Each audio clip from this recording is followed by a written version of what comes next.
I don't know about you, but I don't see too many 16-foot long golf carts driving around.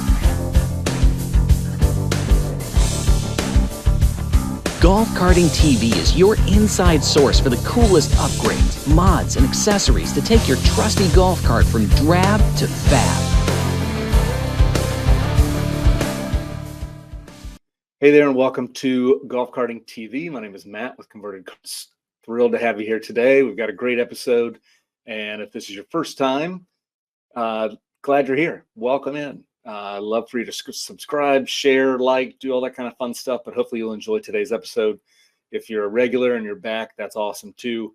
If you're not officially subscribed, be sure to do that. I want to start by saying thanks to our sponsor, Bolt Energy. Bolt is the maker of high-quality lithium golf cart batteries.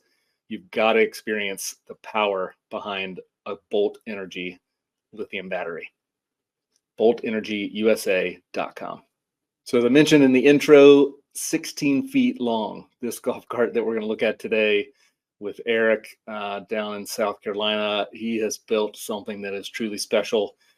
Here we are in June of 2024 right now, and his cart was just on the cover, featured on the cover of Golf Carting Magazine. And if you haven't seen that, you want to check that out. But excited to show you what we've got today. Very, very cool cart, giant thing, very, very long for a 6 foot tall guy who built it, but also he took into consideration the passengers as well. So let's jump in with Eric. Cool. So yeah, we've got Eric here with us today. So Eric, I know you're in South Carolina. I want you to tell us a little bit about where you are and what we have with this cart that you kind of started with, and then we'll take a closer look. Again, my name's Eric. I'm actually from Sumter, South Carolina, born and raised.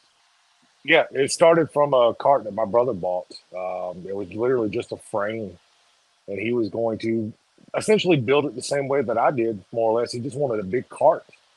Held on to it for a while, and it just sat in the corner of the shop, and he didn't really do a whole lot with it, and I ended up with it. It actually is a star cart, if I'm not mistaken. It's not an easy go, but it's pretty much the same if you know much about them. Couple little differences here and there. I actually had Corey Osteen look at it, and he said that it was very similar to the Navitas chassis. So a lot of the stuff was able to bolt up as far as the Jakes lift kit and whatnot. So it actually worked out well. Awesome. Well, this is currently, as we're recording this, your cart is on the cover of Golf Carting Magazine. But if they haven't seen that yet, why don't you tell us a little bit about what you've done here? Essentially, I built it from the ground up. Again, it was already a 6-seater limo. All I did was cut it, stretch it an extra 2 feet just to give you a little bit more leg room. Because if you've ever been on a limo, you know your passengers don't have any leg room at all. So we just stretched it a little bit more for the passengers, more or less. I'm a big guy. I'm 6'1" so I'm not crammed all up on the steering wheel or whatnot. But of course, we went with the Jakes long travel, which obviously is modified. 24x14 TIS wheels, 35-inch tires, storm body, custom seats. My dad actually owns an upholstery shop, and my brother did the seats for me, which he did the seats in my last one. We had no design whatsoever, no layout, no rendering. I just told him, I said, man, let's just do something kind of freehand and let's see what we got. And that's the final product, obviously. That's really cool. Custom built dash, Stinger high-10 radio, all kicker speakers. Got the RXV ignition switch, so you don't have the separate forward reverse switch. Eco battery gauge, and then I have the steps wired to these switches. Everybody's like, well, how do the steps work? Well, obviously you just press the switch. It's got power and steps. Cart being so tall, we had to have a way to get into it. Yeah, no, especially for us. It's not bad for you at 6 feet, but us short people, we need a little help like that. Yeah. It comes in handy. It's actually another cool feature that people are like, wow, I can't believe you got amp steps on a golf cart. Right. Another buddy of mine had them on his cart, and I'm like, man, that's just awesome. We got to fabricate something on there. So ordered those, made the brackets, made it work. Um, Again, storm body, the paint. It's kind of a custom paint. It's got a color shift pearl in it, so depending on what direction the sunlight's hitting it, it's got a pink hue or kind of like a neon green hue. That's cool. A lot of people think it's a wrap, but it's not a wrap. It is 100% paint. Gotcha. C deck flooring. I actually had a guy that was somewhat local to me come out and measure everything, and right here in the garage, he just pulled measurements, and I drew some stuff up on paper, and he went back to the shop and said, "All right, here we go. This is what we got." And that's cool. I like how it kind of matches the same feel and tone of the seats, which is really cool. Yeah. So essentially, we had the flooring done first, and that's Okay. kind of like I was telling my brother. I was like, let's just go with something if we can kind of flow with the flooring a little bit. Again, it was all just freehand. I drew out the flooring, and once I drew it out and we had it in place, my brother looked at it and kind of freehanded the seats. And originally, we were not going to run any kind of paint stitching in it, but I told him, I said, man, we got to have something to kind of break it up. So we put a little bit of the paint stitching in there just to make it pop a little bit. That's very cool. And I like each row of the cup holders embedded in the seats is nice. That's really cool too. Yeah, each row has their own separate cup holders. My last cart, I only did them in the front because, of course, I'm driving. I wasn't really worried about the passengers, but Right. I'm like, well, maybe we should have it just in case. And I like it that way versus having it, in the seat in front of you. It's just a little, like you said, a little bit more on the leg room and nothing bothering where your feet are in front, which is cool also. Correct. Again, all kicker system. Each pod has 2 6.5s in it. Everything's hooked up with LED lighting. So Nice. all the speakers are hooked up together, and then it does have a kicker 10-inch subwoofer up under the rear body. So this thing does get pretty loud. Yeah.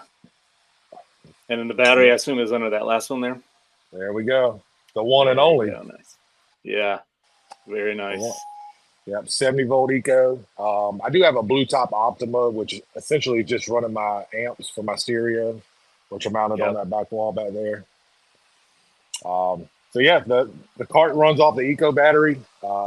Eco has been a really good company with me, man. The first time they actually saw the cart in person was at the Braggin Rights show, and they loved it. But very pleased with the performance. I knew with having such a big cart, I was going to have a pretty big powerhouse, and obviously Eco battery 70 volt was the way to go, and then obviously powered with the Vitas. So 5K, 600 amp. Nice. How's everything as far as all that is? Yeah, is all that work together well for you as far as everything working together and flowing together and all that kind of stuff? Yeah, I've never had any bit of performance issue at all. As big as the cart is, it's hard to tell in pictures or videos, but this cart is 16 feet long. I mean, it's a monster. I mean, it takes up the majority of my garage, as you can see. But I've had this cart up to 45 mile an hour. Not necessarily because I wanted to. I wanted to see how fast it would go, as big as it is. Right. So 45 is about the max I've had it. Obviously, just cruising around the neighborhood, I'm at 10 to 15 mile an hour just cruising and having a drink. Yeah. That's awesome. And so did you, as far as the paint goes, I know you said it's custom paint. Is that somebody also local, just somebody used in your area there that helped out? There's a guy that's about an hour away. He's actually in, I guess, Florence, South Carolina. I met him. I used to work at a custom shop, and I kind of met him through that. He used to do all the paint work for us. He's done a lot of NFL clientele. And I knew when I wanted to get this cart painted, I wanted him to do it. My last cart, I had a buddy of mine do it, and he did a great job for the time frame that he had. Because we were pushing the limit on the last cart, but this one here I had a lot more time, so I knew I wanted him to paint it. He is a little pricey, I ain't gonna lie, but paint's one of the things you get what you pay for. So I mean, you pay a little bit more money, you get a lot better quality paint, and that's exactly what I ended up with. Yeah. So tell me about, as you look at that front end, I can see the stance, right? So you've got that obviously the Jakes does a good job of pushing out, and then you've got the tires are fairly wide. Do you also have spacers in there as well to push it out a little bit? It does have a small spacer in the front. Nothing big. I think that's probably about a 1-inch spacer. Okay. But overall, you know, again, Jakes, it pushes it out automatically just by having the Jakes and then running an offset of a 14-inch wide wheel. You know, the stance of this cart's just amazing. Yeah, that's awesome. And I've heard a lot of people talk about ride quality on these carts with the Jakes and stuff. I'll be honest with you, for as big as this cart is, the ride quality is actually really good on this cart. I have no complaints at all. That's cool. Yeah, we actually got a custom drop-down cradle here. Corey Osteen from Golf Carts Modified actually did the cradle, and then the custom link bars. I actually ordered those are Rough Country link bars. So I ordered those and made brackets and bolt everything up. That's cool. So like they're meant for a truck? Is that because I know the name Rough Country, but just for big trucks? Is that what that's for? They are. You can go on Rough Country site and order them, you know, depending on the vehicle. I don't recall which vehicle those were ordered for. For some reason, I want to say there was like a Nissan Titan, if I'm not mistaken. I needed something that was long, and that was the longest one that they offered at the time was for that particular vehicle. Cool, Eric. I really appreciate you coming on here. What an amazing cart. It's really cool to see. And I did get a chance to see it in person, and it's very cool in person, but I appreciate you sharing the details of it with us here today. Yes, sir. I appreciate your time, man. Thanks for reaching out. Cool, man. Thank you very much. Yes, sir. I just can't get over the fact that he said it was 16 feet long. Didn't even occur to me. I know that it's long, and I've seen it in person, and it's amazing. But the fact that it takes up his entire garage is pretty impressive. Very, very cool. Well, I hope you enjoyed that episode. And if you haven't already, be sure to like and subscribe and share and put the word out. We'd love to have more folks watching this stuff and getting involved in what we're doing here. Well, thanks for joining us today. If you haven't already, please be sure to like and subscribe and share. And we'll be back here with another episode next Wednesday. Every Wednesday at noon, we drop something new. So see you next time.